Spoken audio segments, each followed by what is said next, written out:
Kristus. Mari kita akan mulai ibadah kita pada pagi ini. Kita memohon anugerah Tuhan dinyatakan dalam persekutuan kita pada pagi ini.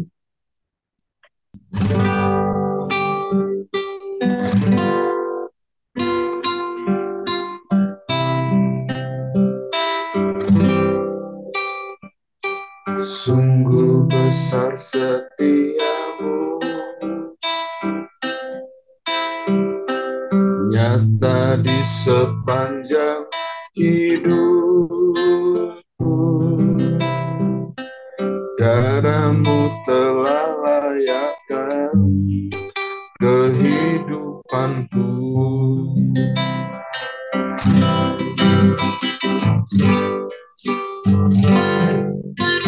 Tiada kata yang bisa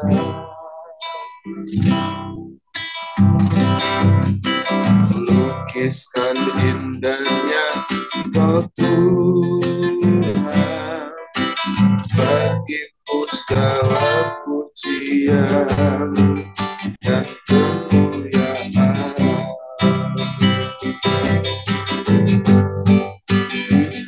Kutinggikan Engkau Tuhan, melebihi segalanya. Hiduplah menyembah dalam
datang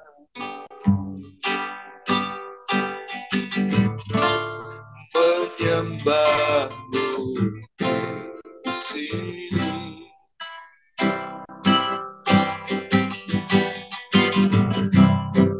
Percaya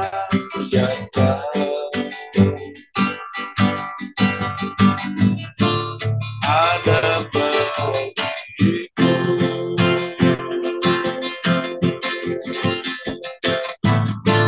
tak bisa takut sebab Kau sertaku, tak usah kuduga Kau di dalamku, tak usah cemas Kau pemilikku saat ku lemah, Kau kuatku.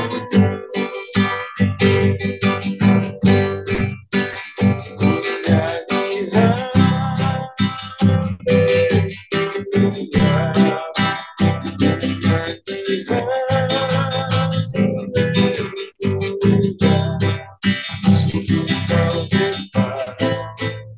Aceh perkasa perbuatanmu.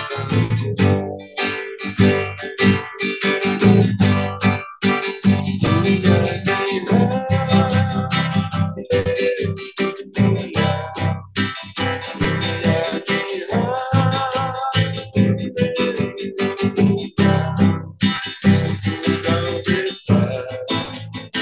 Aceh perkasa perbuatanmu.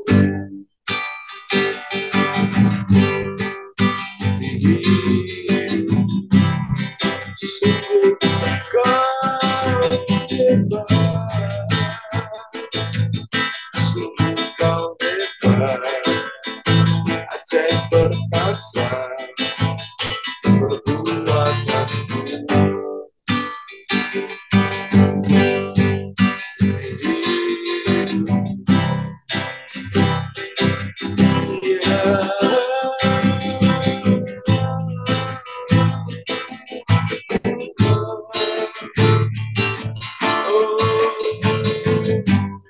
Bapa yang sembah, Bapa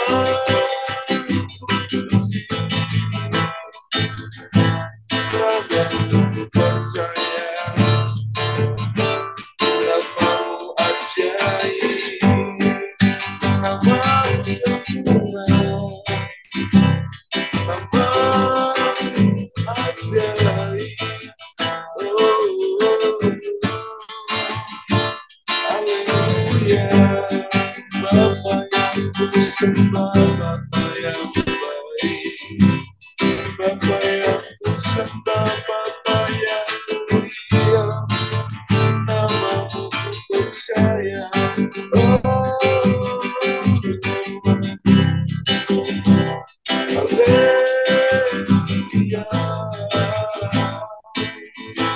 Namamu ku percaya. Oh, Bapa sembah, Bapa yang baik,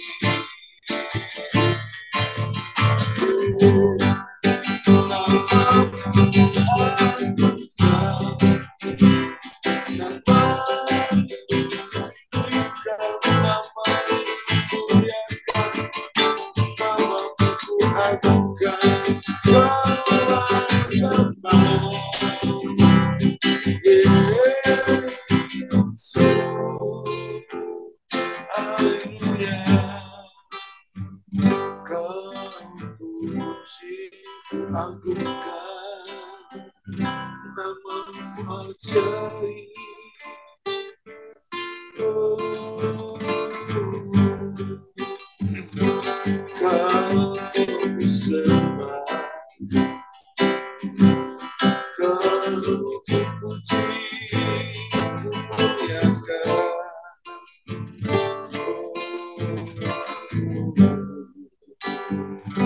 Haleluya. Bapa di surga,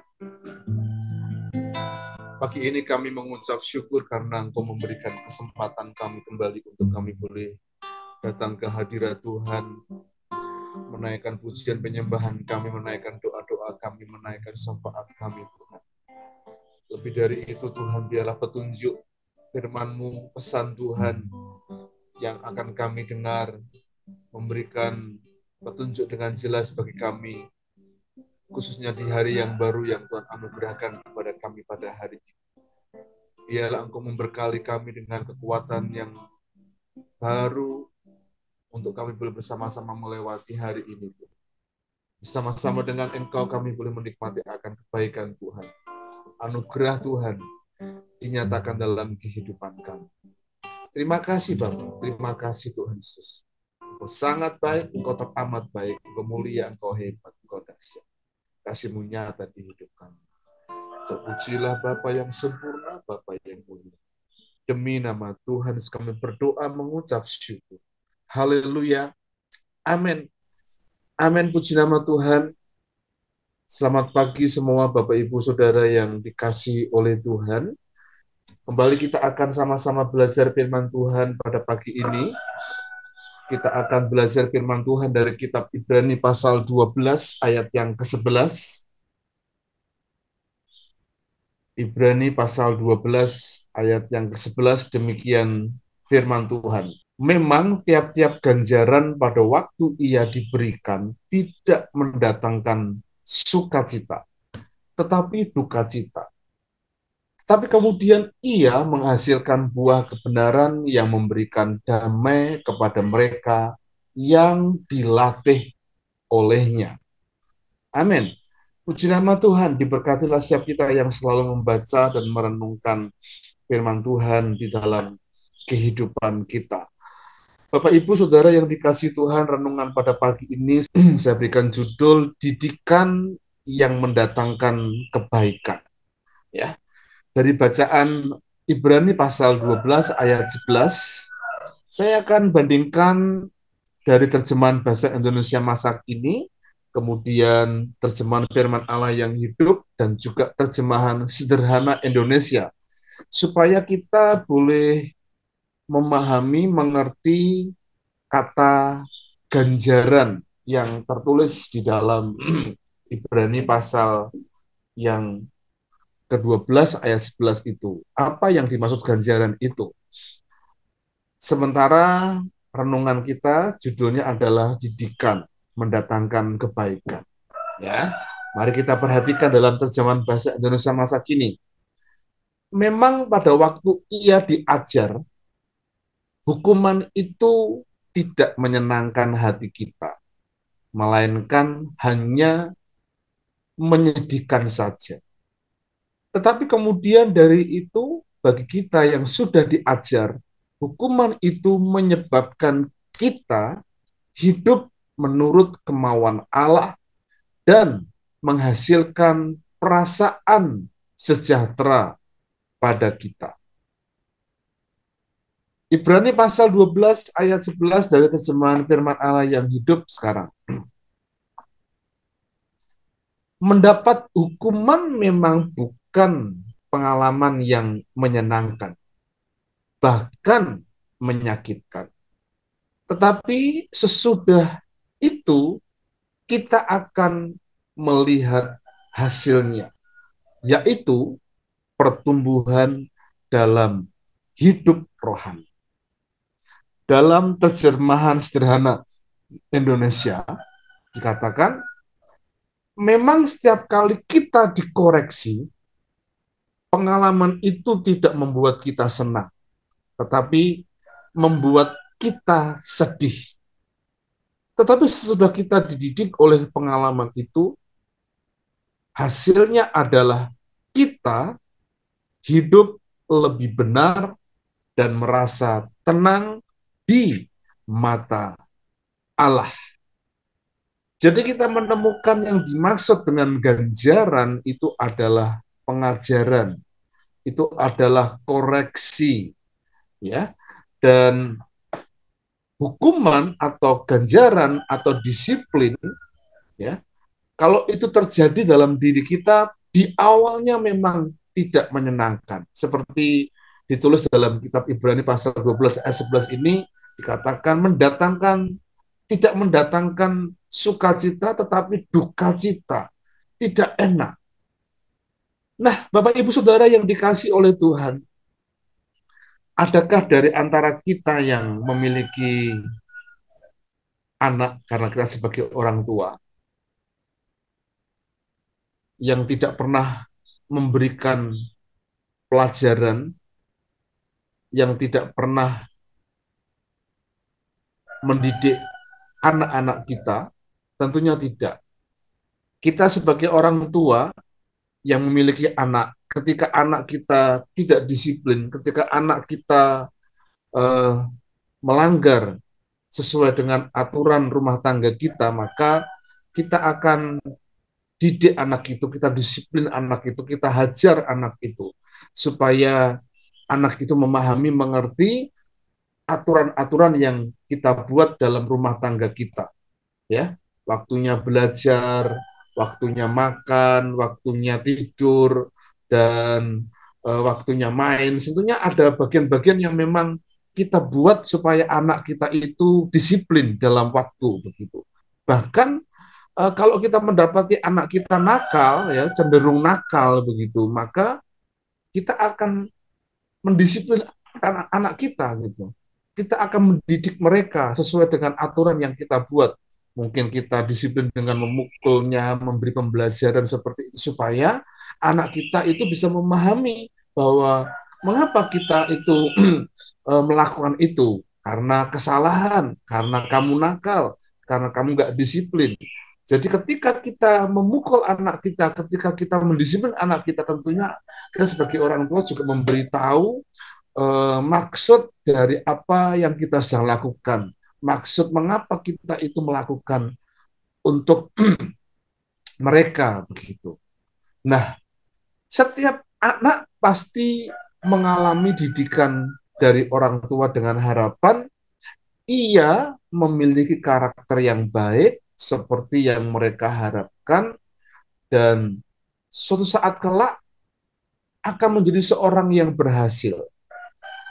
Nah, kalau kita sebagai orang tua sekarang ini, dulu kita pernah menjadi anak, adakah kita tidak pernah mengalami pengajaran diajar oleh orang tua kita? Tentunya tidak.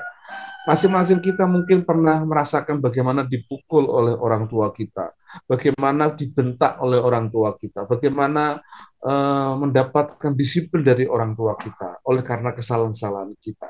Itu hal biasa, karena memang ketika orang tua kita mendisiplin kita, memukul kita, membentak kita, dan lain sebagainya, harapannya adalah supaya kita itu punya value, karakter yang baik di dalam hidup kita, dan diharapkan kelak ke depan akan membuahkan karakter yang menyenangkan, dan itu mengikuti kita menjadi orang yang berhasil.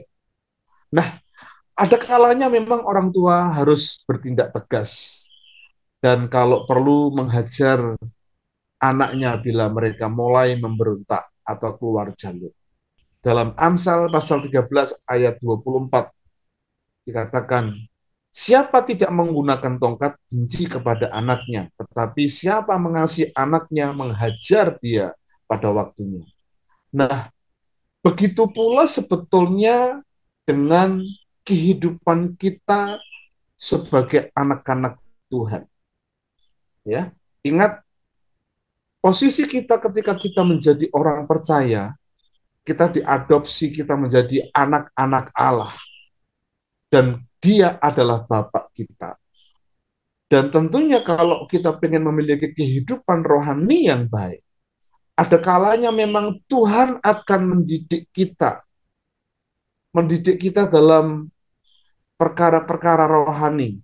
Bisa jadi Tuhan mungkin memukul kita seperti orang tua kita.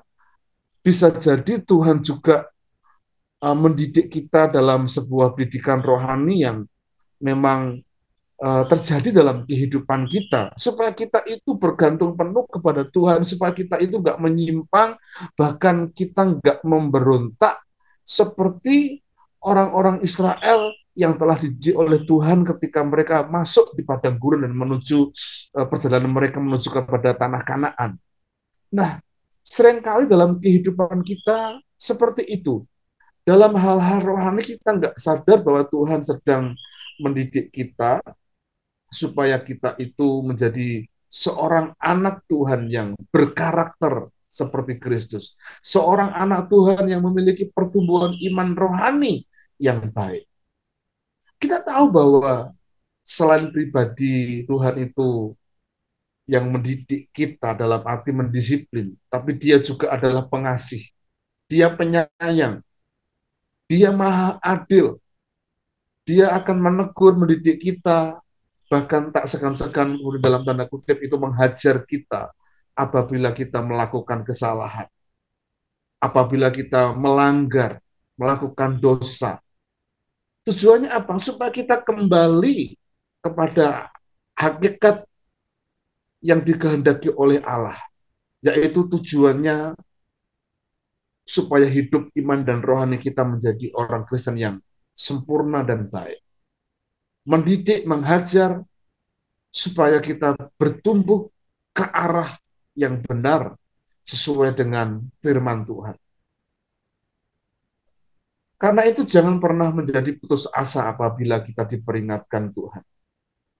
Karena Tuhan menghajar orang-orang yang dikasihinya, menyesah orang yang diakuinya sebagai anak. Ibrani pasal 12 ayat 5b sampai dengan ayat yang ke-6. Iya, karena itu jangan pernah menjadi putus asa ketika kita diperingatkan. Ketika Tuhan menghajar kita sebagai orang yang dikasihnya bahkan menyesah orang yang diakuinya sebagai anak. Ada banyak cara memang Tuhan mendidik dan menghajar kita. Salah satunya bisa itu melalui sakit penyakit, krisis keuangan, bisnis tidak lancar, toko sepi, jualan tidak menghasilkan begitu. Tujuannya cuma satu, supaya kita itu berbalik dari hal-hal yang jahat, kata Tuhan. Supaya kita berbalik menuju kepada arah yang benar dalam kehidupan ini seperti yang dikehendaki oleh Tuhan. Paling tidak, supaya kita itu betul-betul bergantung penuh dengan Tuhan. Dengan diizinkannya masalah terjadi, maka seharusnya kita itu semakin mengerti dan memahami, bahkan peka atas kesalahan yang kita buat. Sehingga kita akan mengoreksi, ya, tidak mengulangi kesalahan kita lagi, dan segera berbalik pada jalan Tuhan. Dan Tuhan akan mendidik sedemikian rupa, supaya kita dapat tetap berada dalam rencana Tuhan dalam kehidupan kita. Jadi jika saat kita menerima didikan Tuhan, berupa hajaran-hajaran keras, bukan berarti Tuhan itu tidak mengasihi kita.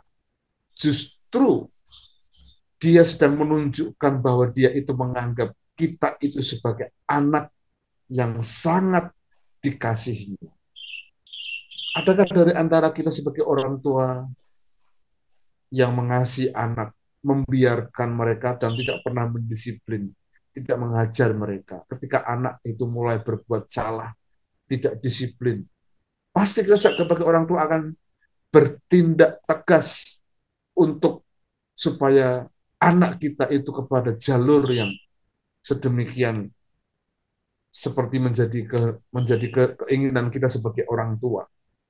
Hidup sesuai dengan apa yang menjadi kehendak Tuhan, seperti yang kita hidupi kita dalam kehidupan sebagai orang tuanya. Ibrani pasal 12 ayat 8, tetapi jikalau kamu bebas dari ganjaran yang harus diderita setiap orang, maka kamu bukanlah anak, tetapi anak-anak gampang. Artinya, kalau kita nggak mau menerima ganjaran, didikan, disiplin itu, maka kita adalah anak-anak gampang. Apa itu anak-anak gampang? Anak-anak yang tidak bisa dididik, anak-anak duniawi, anak-anak yang sebetulnya tidak memahami apa yang menjadi maksud dan kehendak Tuhan dalam kehidupan kita. Didikan dan ajaran Tuhan membuktikan bahwa kita dikasih oleh Tuhan. Karena itu, jangan mengeluh, jangan memberontak, terima, karena memang pada waktunya nanti kita akan melihat dan memahami seperti ayat firman Tuhan yang kita tahu di bacaan kita tadi, menghasilkan buah kebenaran dan memberikan damai kepada kita, orang yang dilatihnya.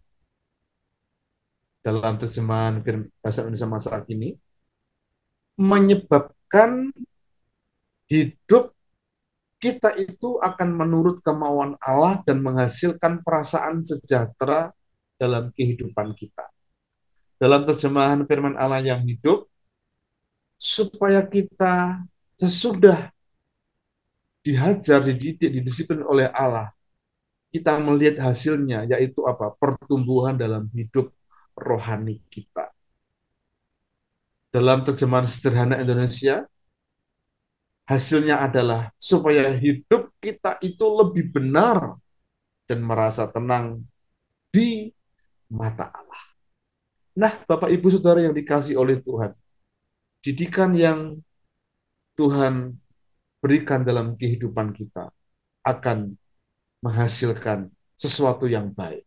Hidup rohani, damai sejahtera, tenang, sehingga kita boleh mengalami sukacita dan keamanan yang terus terjaga dalam seluruh aspek kehidupan kita. Sedemikian sehingga kita boleh masuk dalam rencana dan kemurahan Tuhan, kemuliaan Tuhan dinyatakan dalam kehidupan kita. Amin. Mari kita akan berdoa. Bapa di surga, hati kami melimpah dengan ucapan syukur untuk firman-Mu yang datang kepada kami.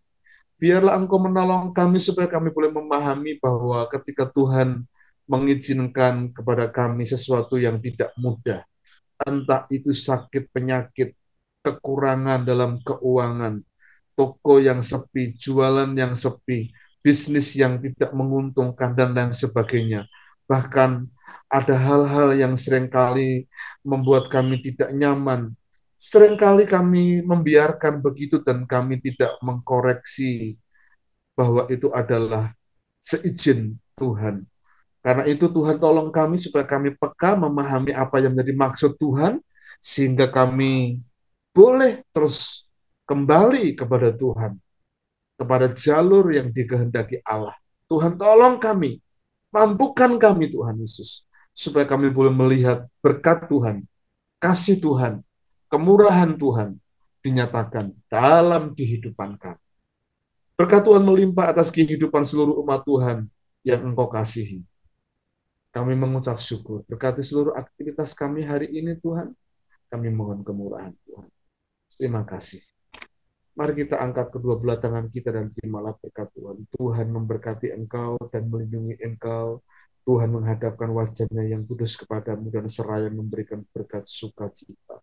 Berkat damai sejahtera dilimpahkan dalam kehidupan kita semuanya. Engkau akan menjadi kepala dan bukan ekor, dan hidupmu akan terus mengalami kehidupan yang diberkati oleh Tuhan. Seperti pohon yang ditanam di tepi air yang akan terus menghasilkan buah. Demikianlah hidupmu diberkati oleh Tuhan. Dari sejak pagi ini, besok, bahkan sampai kepada Maranatha. Kristus Yesus datang kedua kali menjemput kita semua di dalam berkat nama Tuhan. Kami berdoa mengucap syukur. Haleluya. Amin. Tuhan Yesus memberkati kita semuanya. Shalom. Selamat pagi. Tuhan memberkati kita semuanya.